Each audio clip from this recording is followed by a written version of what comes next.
There's been quite a few changes behind the scenes over the last few months, and one of the major things involves this car, so let's talk about it.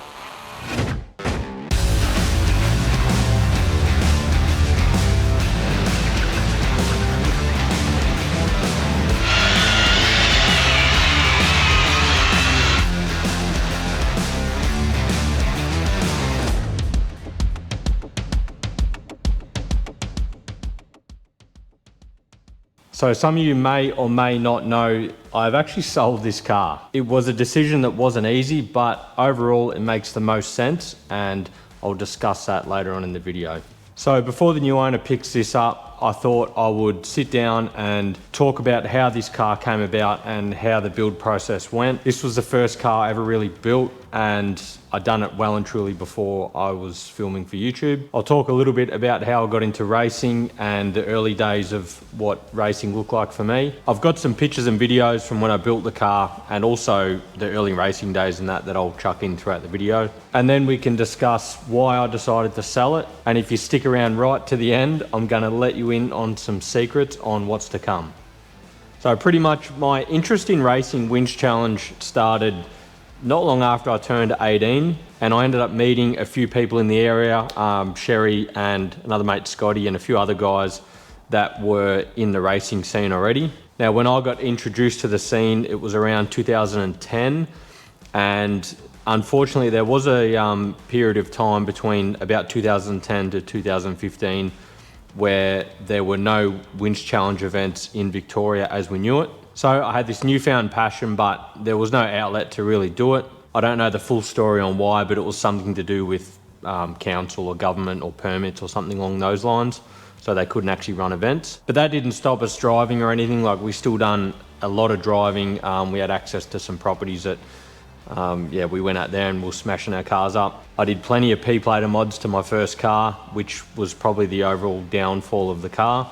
But I did have a good friend of mine, he done a lot of the work with a bit of my help, but yeah, he built pretty much the bar work and that sort of stuff. But unfortunately, by the time the bar work went on it, the car was already a little bit rough. So throughout that time period, I became good friends with Scotty and Sherry and a few other guys in our area. I met Barry at Roadrunner as well. And the hard four-wheel drive scene in our area was actually really good. Like, there was an insane amount of cars that were really high quality. There was always people to drive with, and it was actually really good in our area. But you quickly figure out that it's quite unsustainable to constantly go out and wreck your car and spend money, when at the time I was only an apprentice and I would have been lucky to make $400 a week. So it got old pretty quick, constantly spending your whole week's paycheck on a tank of fuel and stuff that you've potentially broken on the weekend. So from about 2012, I transitioned into riding freestyle motocross. So I rode motorbikes my whole life, and I've loved freestyle motocross for as long as I can remember. And around that time in 2012, I had the means to take it a little bit more seriously. So from about 2012 to 2015, that's pretty much all I did. I just rode freestyle motocross as much as I could.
Around the same time as riding freestyle motocross, I got into drifting as well.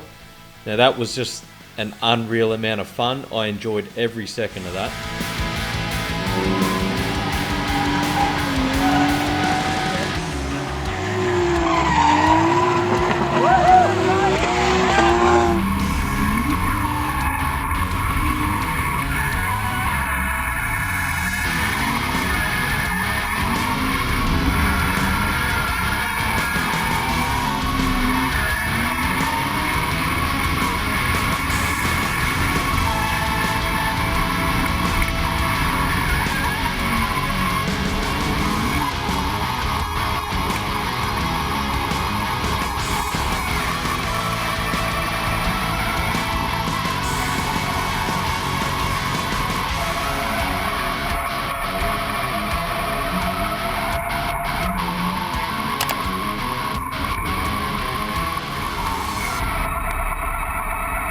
The GQ sort of just sat there. I didn't really do a great deal of four-wheel driving other than the normal trips like New Year's and Queen's birthday and Easter and that sort of thing. But my sole focus for them 3 years was freestyle motocross.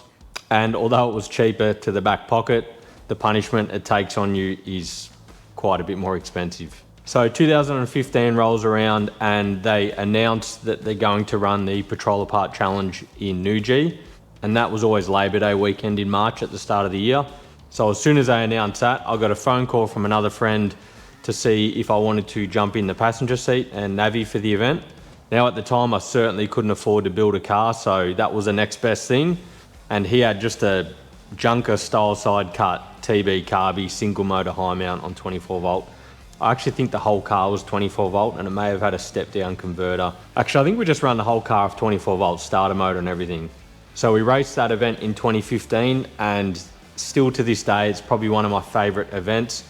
We had an insane amount of rain leading up to the event and it just made the stages absolutely wild.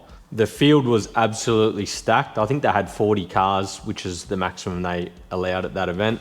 And there was a heap of old guys, heap of new guys, and like some pretty high-end drivers. And I think we ended up placing 17th out of 40, I think, which was quite good considering the car was as basic as you could get pretty much. Like it was a perfect introduction car to racing, but you know, it didn't have big suspension or big power or a big winch or anything like that.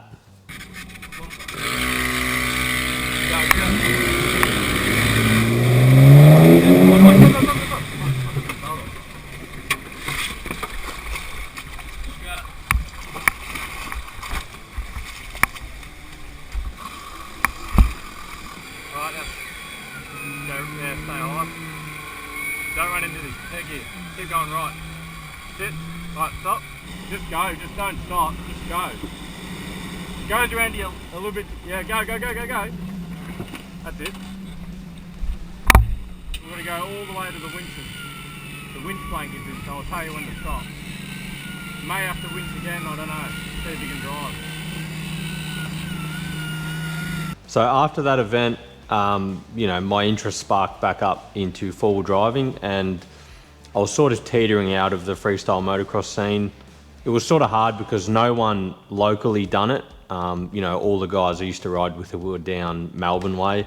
And I was the sort of person that didn't want to chew up my whole day doing that one activity. So I had a freestyle compound set up at mum and dad's. And for me, I like to go out in the morning or the afternoon and just ride for 2 or 3 hours and then, you know, do whatever else with the rest of my day. But that was sort of getting old doing that by yourself. So the final nail in the coffin was I rode the Geelong Royal Show. It was October 2015 and I had a pretty decent crash. I come up short on the portable landing and that pretty much ended my freestyle career. I sustained quite a few injuries and one particular injury stopped me from riding for quite a while. It was over 6 months. And I sort of knew at that point, like I was pretty over it. So that ended the whole freestyle thing for me. But that meant, again, my interest sparked even more for four-wheel driving. And then with the announcement of the Patrol Apart Challenge coming back in March of 2016, I managed to get healthy enough to jump in the passenger seat again for the same mate, but he had a new car. So it was an extra cab, it had a 5-litre in it, had a bit better suspension and a bit better winch setup. And we had high hopes rolling into that event. Like we thought the car's a lot better. we got more power, you know, we should actually place closer to the top 10. So we got struck with a little bit of bad luck. The stages there start on Friday afternoon, and I think it was the third stage, the 5 litre blew up, but we were quite determined to finish the race. So a quick phone call was made to my brother. We chased up another 5 litre motor within an hour's drive. So we sent him on a mission to go and pick this motor up. And then while he was on his way, we started pulling the motor out of the car on the property in the paddock. And keeping in mind, this was already getting pretty late. So yeah, it was probably about 7, 8 o'clock by the time we even started pulling the motor out. It ended up quite chaotic. There was just people everywhere, and you know, everyone's drinking cans and everyone's just pulling stuff apart. Like it just, yeah, it wasn't really an ideal scenario. And certainly these days I would not have even attempted that. I would have threw the towel in. But we got it out by around midnight, and that's when my brother come in with the spare motor. So we put the spare motor in and everything was sort of looking pretty good. I actually didn't get like 1 minute of sleep that night, and it got to sort of the sun was coming up and we couldn't fire the car up. So I sort of gave up. I bought a toasted sandwich and I went out to the stages to have a look. But as soon as I walked up there, I got a phone call saying, you know, they got it going. They just had to reset the ECU and it fired up and we're good to go. But that whole rest of the day, like we're both tired, and including the next day, like we just had constant dramas and it just wasn't our weekend. So I can't actually remember what we placed, but we would have been in the bottom 10 easily. Like, yeah, we would have been lucky to finish 10 stages from memory.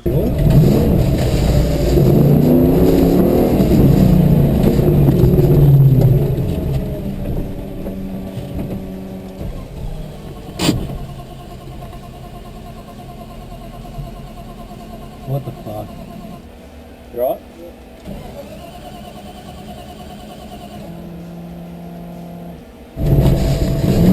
Yeah, come on. Just before it. Keep going, keep going. No, keep that. Oh, I think that's good.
So leading up to that event, I actually found this car, and I'm pretty sure me and my mate who I was navvying for, we went and picked it up the week before that event in 2016. And my plan was to build this car and race the Patrol Apart event in 2017. So around that early 2016, they announced that Wild Dog Winch Challenge was coming back at Bindaree Station. Now they hadn't ran an event there since 2009, which was the old Atico series. So between the Patrol Apart Challenge in March and the Wild Dog, which I'm pretty sure was in June that year, maybe in July, like a lot of guys went out there, but particularly our whole crew in our area, like all of my brother and my cousins and Sherry and Scotty and all our mates, you know, we spent basically every weekend out there through Easter and all sorts of weekends. We spent out there just camping and just opening up all the old tracks, because no one had really driven anything out there for 6 or 7 years. So we put in some serious effort out there, but we had an absolute ball. So that, you know, my interest in racing four-wheel drives at that point in time was sky high. Like I couldn't wait to build my own car. So when I picked this car up, it was actually already a style side, like a junker chop. It was terrible. It like the workmanship was insanely shocking. But again, I didn't have much money at the time, and the idea of that car was supposed to be just a cheap junker build. Just throw the motor in, bolt some shocks in it, you know, single motor winch, and just go and have some fun. But the more I looked at the car straight away, like the more I just hated it.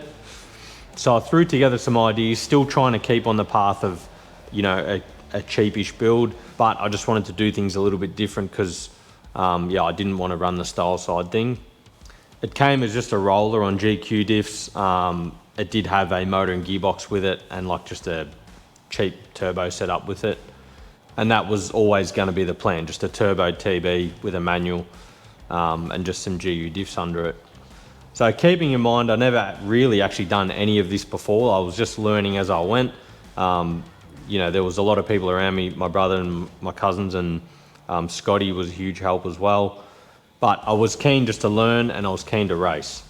So out with the grinder and I cut the style side off. I put just a flat back wall on it, as you see now. It had like a terrible tube front end on it, so I cut that off as well. And I actually grafted a standard front end on it, but the front of this car has been shortened 5 inches, so I actually shortened the whole inner guard and everything. So that's why, like, if you've ever looked at this car, it's still got like the factory radiator support and the factory inner guards, but yeah, it's all just been shortened in the front. So during the start of this build, like, I wasn't really that far into it, and I actually rolled my original car, and it pushed the roof in and the A and B pillar. So yeah, the car was pretty much ruined. I rolled it on a Friday night, and then I jumped straight on car sales and bought my white wagon on the Sunday. And that was just a bog stock, like had pretty much zero modifications to it as well. And around that time, I'd already turboed my original car as well. So I bought this white car and I just put all the turbo stuff straight on it, bolted the 35s on and the suspension out of my old car, just so I had a car to get around in. But that car essentially went on the back burner while I built the race car. So around that time period, we sort of got word that the CCDA, which is the governing body of our racing, they were looking to update the roll cage rules. So it actually was perfect timing because nothing was official yet. We just sort of heard some rumours, but it was a perfect opportunity to update the roll cage, while it was still all bare. So once we did that, we made up a tube dash as well for the switches and whatever else. I was starting to fall into the trap of while I'm there, I'll do it.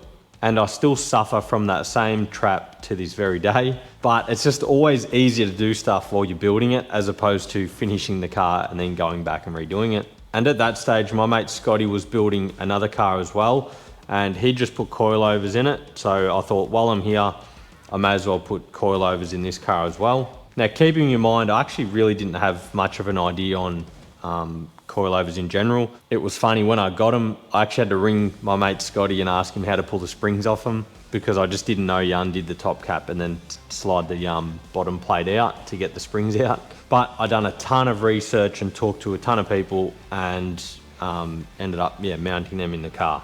So around the time of mounting these coilovers, I actually dropped the cab off to a local mob and got it all sandblasted and primed. So the whole car inside and out, come back in a primer. So I was able to drop the cab back on, and then I started the tray setup or the rear end setup. And that's like, packaging the radiator, the batteries, the guards, storage boxes and all that sort of thing, like just trying to work all that out. I was quite happy with how that turned out because that was pretty much the first time using a bender by myself. Like obviously the coilover hoops and then this tray setup, that was basically the first time I'd tackled this sort of work by myself.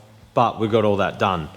So now that the motor was in, the suspension's done, the rear end was done, and the sliders were done, I pulled the cab back off, and I had another mate, Lewis, come around and he painted the whole cab and everything for me, the doors and all that sort of stuff, helped me paint all that.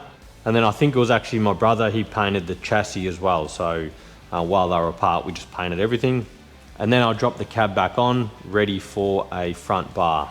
So all this work started pushing into early 2017, and the deadline to race the Patroller part in March in 2017 that flew right past me. I didn't get the car done in time, so I ended up just going to watch that event. But the push was on to race Wild Dog in 2017, which was around June, July, and it looked like I was gonna just make it. So I chased up a winch. It was a Red Winch Hornet 1, which is the original one, and that winch is actually on my wagon still.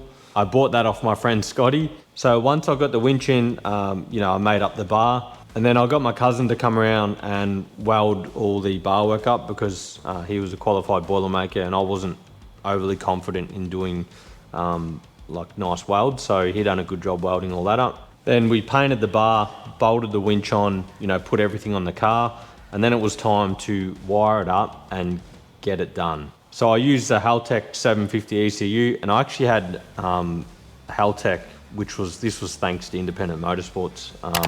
He teed up with Haltech to make the loom for this car. So that was very handy. I pretty much got the loom back from Haltech and I just ran it all and plugged it all in. And then I ran it down to the dyno in Independent Motorsports there, and he tuned it up for the first time. So I think this was about 2 weeks out from Wild Dog Winch Challenge when I got the car dynoed. I think we had time for 1 test drive, maybe 2, just to get a feel for the car and work the winch and everything like that. And then it was race weekend. So being the first event I'd ever raced as a driver, I was pretty nervous actually. And again, like the field was packed. There was 40 odd cars again. There's a heap of, real good drivers in there, heap of big cars, and the stages were just unreal in that event. I absolutely love that 2017 event. The layout of it all, it's still to this day probably my favourite event that I've actually driven. But yeah, went there with a fresh car. My cousin was navvy for me at the time, and we just went in there and had a good crack. I've actually got quite a bit of footage, so I'll piece together a couple minutes of footage here. Okay, car 22 is ready to go. 5, 4, 3, 2, 1, go.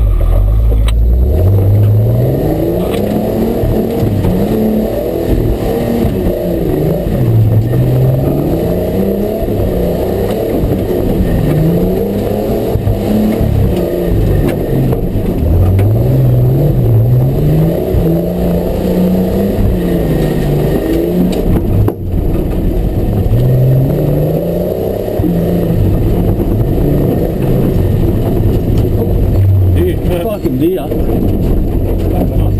That's unreal. I've never seen one like that.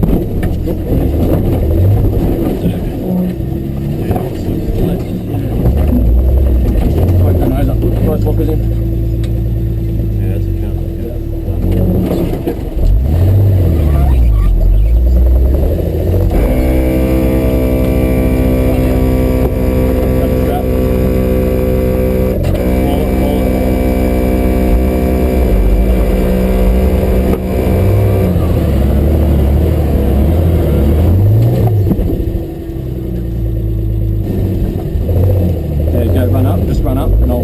Run up as far as you can.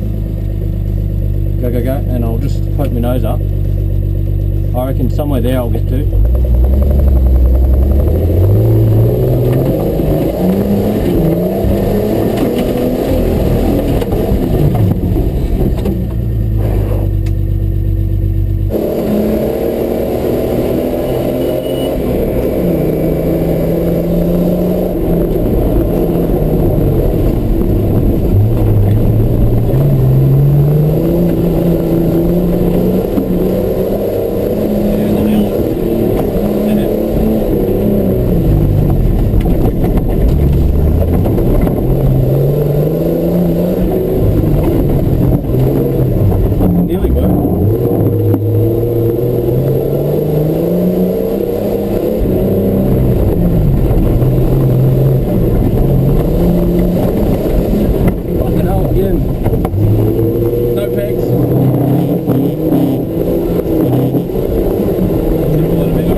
So we had pretty good success at the first event, and I'm pretty sure we walked away with 6th or 7th, I reckon. And we had like a couple stage wins and a couple other stage 2nd and 3rds. Like we done actually quite well for our first event.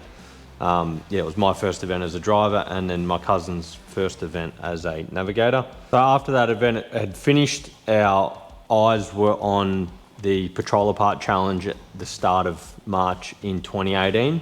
Coming into that event, I was pumped to drive that property. It's quite an iconic property, so I was quite excited to get into it and have a crack. Once again, there was 40 odd cars from memory, and again, there was quite a few really good cars there.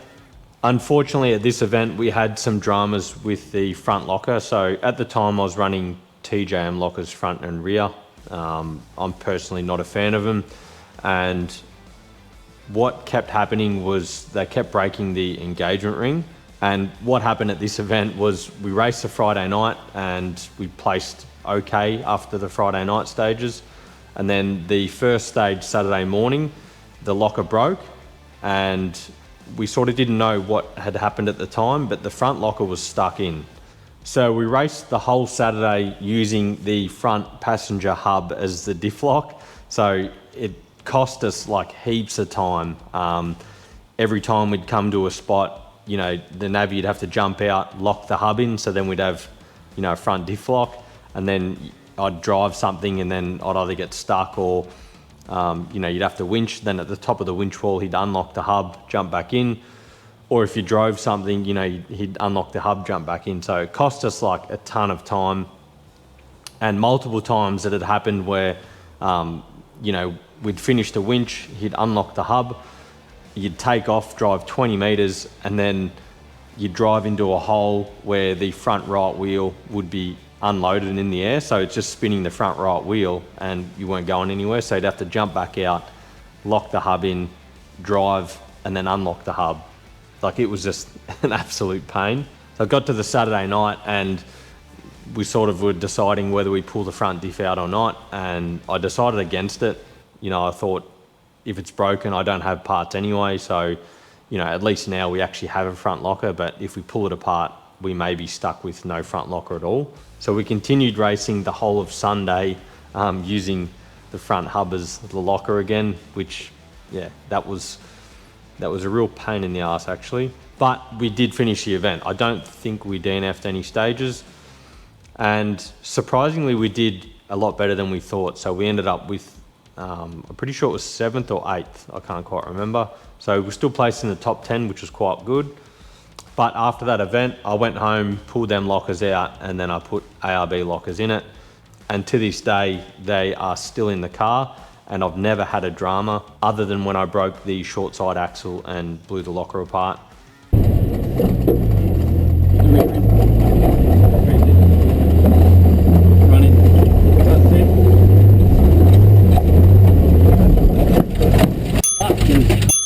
Get out. I'll switch him off.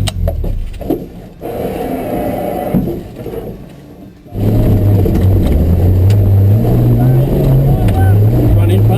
There.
So fast forward a little bit, and I actually missed the Wild Dog in 2018, and then I missed both events in 2019 as well due to a number of things. And then of course roll into 2020 and the old Rona rolled in and pretty much stopped racing up until 2022. So in 2021 they were planning on having a Wild Dog Winch Challenge, but it all fell in a heap with lockdowns and that. But leading up to that event, I did change the motor out for a forged motor, so it's still a TB42, but I changed the turbo setup as well and also put the Hornet 2 on the front. So we had quite a bit more power and a little bit faster winch. But yeah, unfortunately, you know, the 2021 event didn't go ahead. So jump into 2022, the Patroller Part Challenge at New G is no longer running. I'm pretty sure 2019 was the last event there. And unfortunately, I don't think another race will ever happen there, which is a shame because yeah, it would have been awesome to get back to that property. But in 2022, we had Wild Dog in the middle of the year, and then we had Talaruk and then Tubarak at the end of the year. So them 3 events and all of that sort of stuff is all on my YouTube channel. If you go back to that year, I started putting out YouTube videos in 2020, I think. So all this now is all documented on YouTube if you want to go back and watch it. But coming into Wild Dog in 2022, I had since changed navies to my brother. I thought I'd just give him a go.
Righto, quick, get out. Turn it off, turn it off.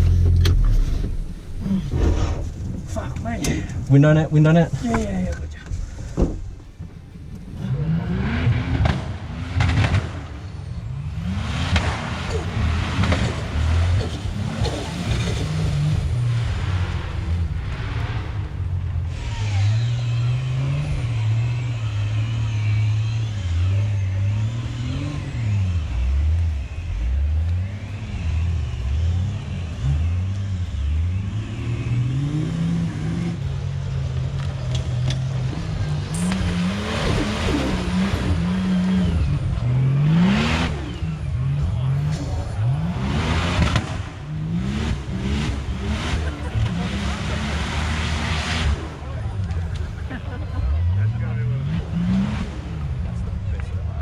So at the 2022 Wild Dog event, we ended up placing second. And there was a lot of tight racing amongst that top, 6 or 7 cars. But to place second was actually, I couldn't believe it. We actually, it was really good. But after that good placing in the Wild Dog event, we were pushing for the next event, which was Talaruk. Now, Talaruk is hands down my most favorite property that I've ever raced on. I love the terrain there. I love how open it is, but I love the big rocks and also the red clay stuff. It's just an incredible property. There was a lot of fast, open stuff where, I was in 5th gear low range with my foot buried, but also some gnarly rock features and, some quite rude winching. And that property it's just unreal.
Fucking hell. Whoa! Whoa!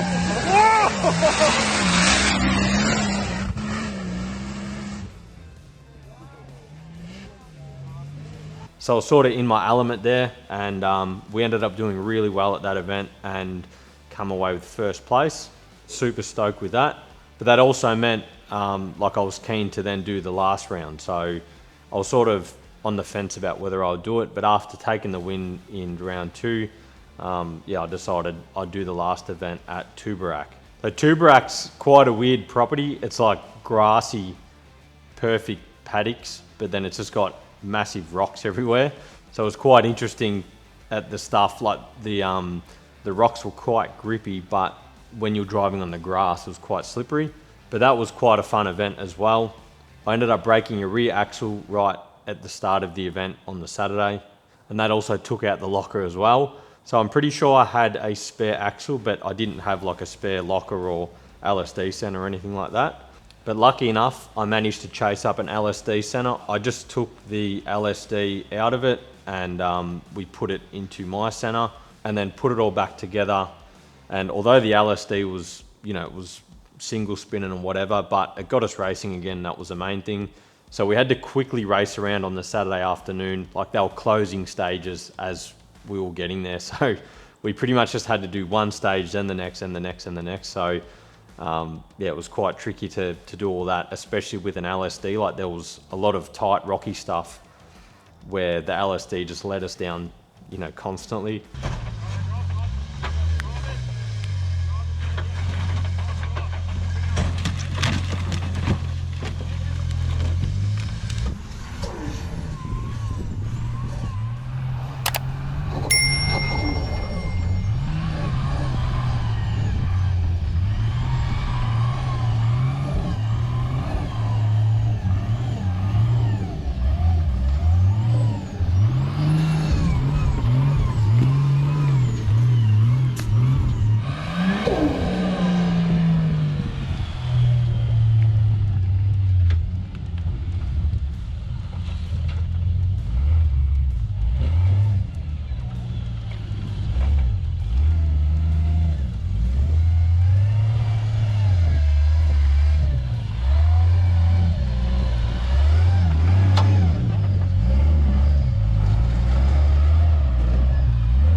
The damage, Jesse?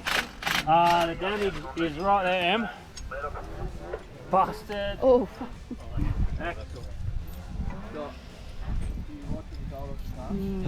Done a good one. Yeah. And then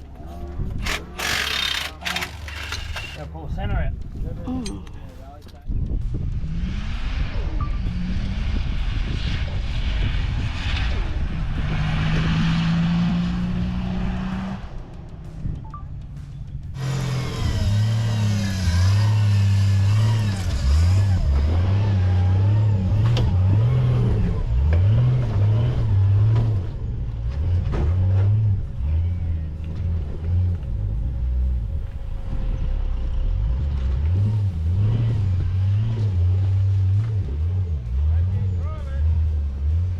But we ended up finishing the whole weekend, which was good, and it was real tight racing. My mate Scott was there as well, and he's quite competitive, so we're having a good crack at each other.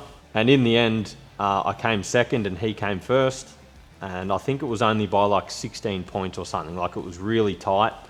He had car troubles as well, but I also ran over 2 pegs, which got me 20-point penalties over the weekend. So, I just think if I hadn't hit the 2 pegs, I would have beaten him by 4 points, which would have been funny. But that's how racing goes. So yeah, super stoked with that whole year. But like I said, all that stuff is all on YouTube. It's all documented. So if you go back to all that racing stuff in 22, it's all there. And I actually quite enjoy them videos. They're probably my favorite videos to watch. So amongst all the racing, this car's done quite a lot of social driving as well. Like, it always went everywhere. We're always doing all hard drives, and every time the car went out, it gets a hard time. So it's done quite well. It's basically the same car as when I built it, other than the motor change. It ended up with water methanol on it, the winch change, but the diffs are still the same. I've done a couple axles here and there, but the car's really basically the same as when I originally built it. And the downside to all that is things just get tired. So the 2022 season, I sort of just band-aided the car to get through the season. And then I've probably only driven the car, half a dozen times since the end of that year, because it just sort of got to a point where the car needed work, and it was work that I wasn't willing to put into it. So even in the 2022 year, but especially the following year, I was deciding like what to do with this car, because in the end, like, I wrote a list of things that I'd want to change and fix. And it kept boiling back down to it's easier to start again.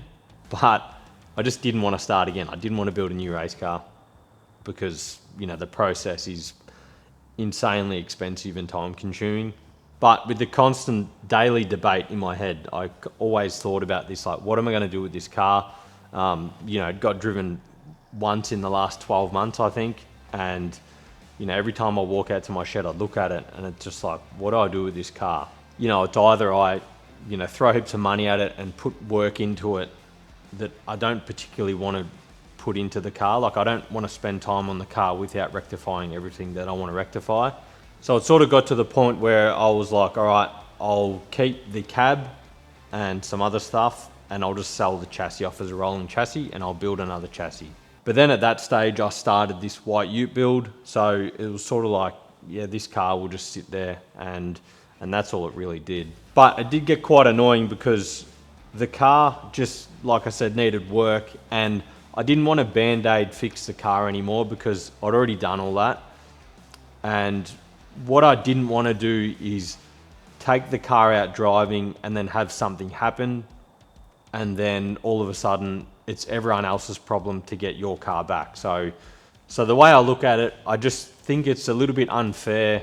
If you're taking a car out driving that has potential problems that could let go at any minute, and they do let go in the worst possible place, and then it's everyone else's problem to get you out. Like, I just don't think that's fair on anyone else that's driving with you, especially if you've got like a big day planned, or you're going to do some rude driving, and then your car breaks down from something that you knew was a problem, and then everyone else has to, potentially put wear and tear on their own cars to get your car out. So, and not that, none of our crew would ever leave a car behind, but it's just unfair to put that on them, knowing that, the car's not 100% reliable. So it's completely different if something happens out of your control, like if you break something, or say the motor lets go, or, something like that. It's completely different. But, to be like taking your car out with a bottom end knock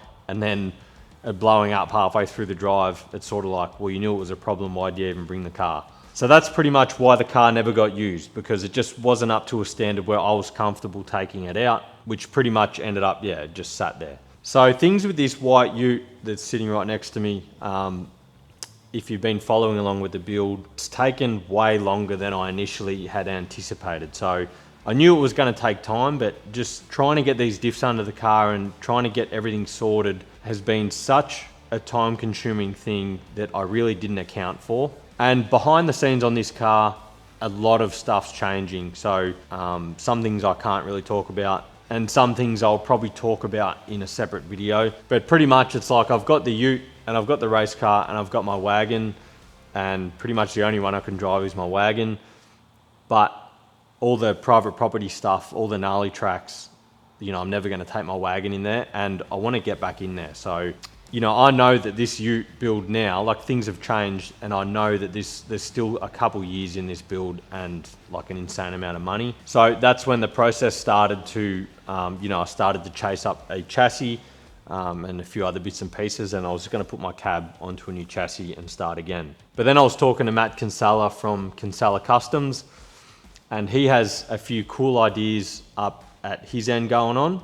And one of them ideas made it far more appealing to start with a fresh cab. So I thought about it for a couple of weeks, and I just thought, I'll put the car up for sale.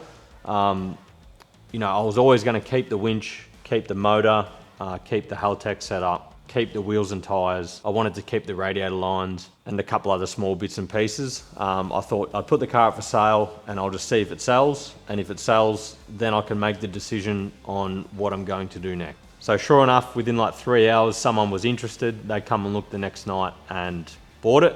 So it was kind of like ripping the Band-Aid off fast, because I think maybe if it was for sale for a couple of weeks, maybe I would have changed my mind. I don't know, but you know, it just sold that quick. The Band-Aid got ripped off, and I thought, well, you know, now I've got to start again. So that lands me currently in this position. If you've lasted this long in the video, I will let you in on a couple little secrets. Now, not everything or this whole process is 110% set in stone, but it's very close. And that basically means we're starting again. I'm probably building a new race car. So the white ute is not going anywhere, but that will tick over in the background, and then I'll just make videos on that as things happen. But the process of that, yeah, it's just huge now. Like, it's just snowballed out of control. It's not going anywhere, but it is going to be slow. And there's a couple reasons why I want to build another race car. Aside from the fact that I just want to try, you know, completely new suspension, new chassis, you know, I want to just do all this stuff in the class that we race in. There's no real limitations and, you know, the rules and all that sort of stuff. Like, you know, you can just pretty much build whatever your imagination wants. And I'm a fan of the sport. Like, I love Winch Challenge. The events are fun, you know, everything, the atmosphere, all that sort of stuff, the banter, and everything's so much fun. I just enjoy it. But much like a lot of things currently, the sport's sort of struggling a little bit. Like, we need some new faces, some new cars, you know, we need some fresh eyes on the sport. So by me undertaking a new race car build, I can essentially document the whole process on building a race car. So the rules and regulations, the classes, the events, you know, everything can get covered to then show you guys what it takes to build a car. And if anyone is interested in all that, you know, they can watch the videos, they can go down the right avenues, and they can talk to the right people. And hopefully the outcome of that is more eyes on the sport that potentially didn't know about it or didn't know where to go for any information or what to do.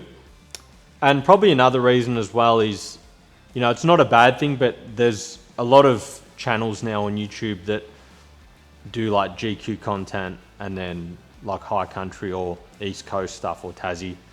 And a lot of them channels do an incredible job at showing, you know, the areas and the car setup stuff and everything that goes with that. You know, there's a lot of good content out there, and I love sitting there watching it. But it would be good to sort of bring something different to the table in the YouTube world. So when I started making videos back in 2020, you know, there wasn't a great deal of people doing GQ content, especially there was no TB turbo stuff. And I sort of just found this little niche that showcased, you know, what our group does and the sort of driving and the car setups and all that sort of stuff. I certainly was nowhere near the first one to do it, but it was just this little pocket that I found in the market that I felt was somewhat missing at that point in time. And I sort of want to do the same now. So there's no real content from what I've seen, you know, showcasing, you know, how to build a car, how to enter an event, how to race, you know, racing techniques, winching techniques, all that sort of stuff. As far as I've seen on YouTube, there's nothing like that. So it's just another little niche that I thought about and I'd like to sort of get into. Now, this may not be the best for, you know, views and channel growth and all that sort of thing, because it is far more niche than what I originally started as. But it's something that I just really want to do. And, you know, I'm on YouTube because I just enjoy making videos, but like, I don't do any of this for YouTube. I was going to do all this anyway. I'm just filming it and putting it on YouTube so you guys can watch it. So pretty much whatever I feel like doing, whether it's awesome for the channel or whether it's not so great for the channel, you know, I'm going to do it anyway. So the overall goal is to, again, build a new race car. This year they're running 6 rounds in Victoria. I think only 1 or 2 are spectator rounds, but yeah, there's 6 rounds this year, and fingers crossed they do the same next year, so I can sort of aim to hopefully race maybe the last 3 or 4 events for the year. Depending on how everything falls into place, there's potential that I'll just aim for Wild Dog in the middle of next year as the first event. The long-term goal would be to buy a little flatbed truck that I can easily get the car around on. Then I can take it to different spots for driving, and then I'd like to maybe aim to take it up to Queensland and do some events up there.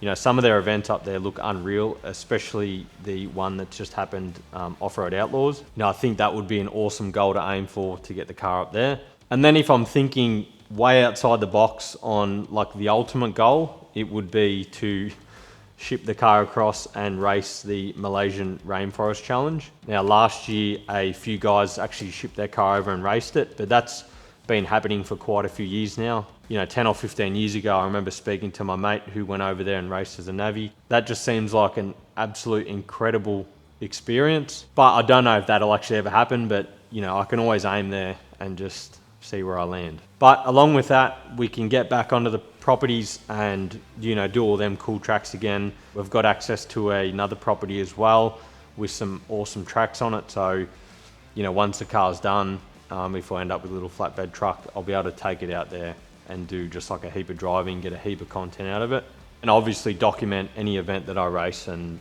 those sorts of things. So if you've put up with me for this long, it's a credit to you.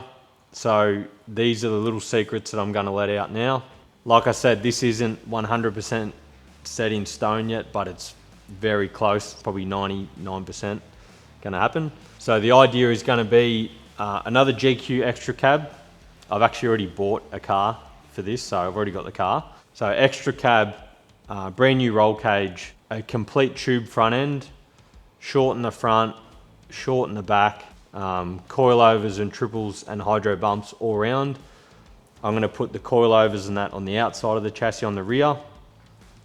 I've got one of the diffs already coming that's in the front of this ute, so I've got another one coming.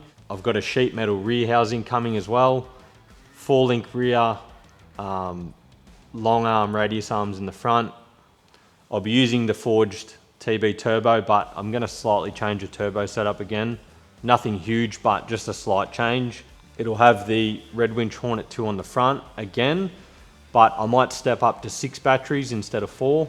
We're going to have a rear winch, and it's going to be like a proper race car. There's going to be no, sort of making it look half legit. Like, it's just going to be a full-blown race car. You know, no indicators or parkers on the corners. You know, I want to bring the bar right up, you know, whatever. I've got all these wild ideas, potential full hydro steering, and yeah, it's going to be pretty wild if it all gets pulled off. And also, I think there'll be an automatic behind the TB this time as well. So that's it. Car's sold. I'm about to take it out to mum and dad's, where I've got to pull the motor and gearbox out and, you know, the winch and all the stuff that I'm keeping. It's quite sad to see it go. Like, I've got a lot of memories in this car, and this is probably the last car I ever thought that I would sell, especially knowing like how much time and money I put into it, and sort of the money you get back out of it's not even close. But that's the unfortunate downside of playing with cars, and I know that it's for the better in the long term. So if you happen to make it all the way to the end of this video, thank you for watching. I hope you enjoyed this sort of brief story, and I hope it answered a few of your questions. I'm hoping to start the new car in the next couple months, but that depends on if a separate job comes in that I might have to do.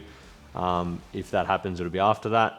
But I'm itching to start. I'm super keen to get into it. I'm super keen to show you guys, and I hope you're keen as well. So stay tuned, and I'll see you then.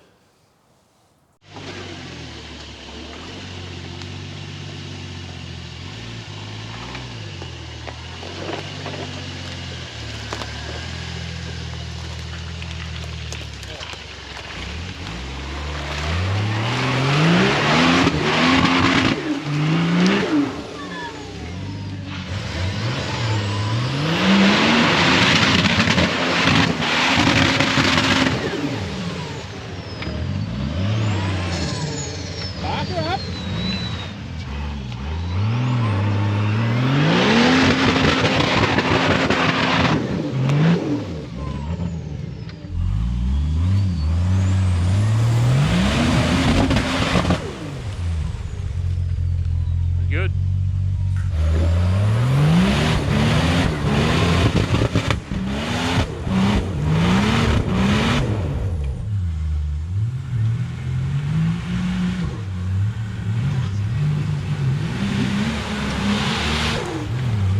Keep going!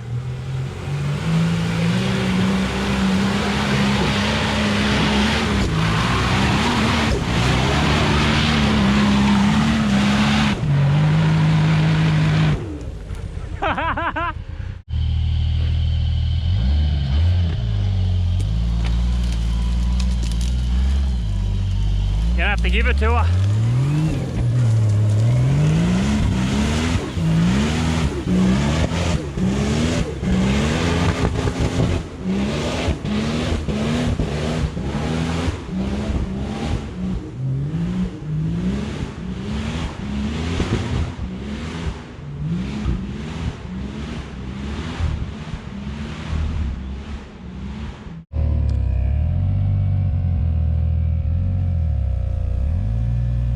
Righto.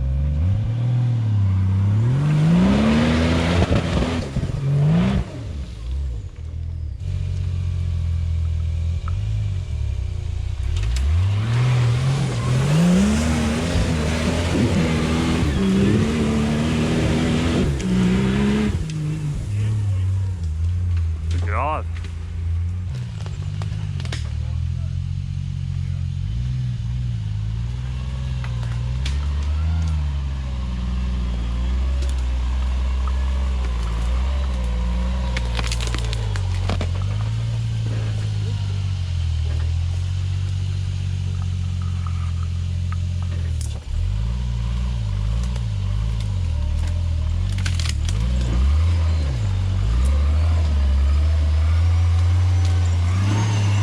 How sick.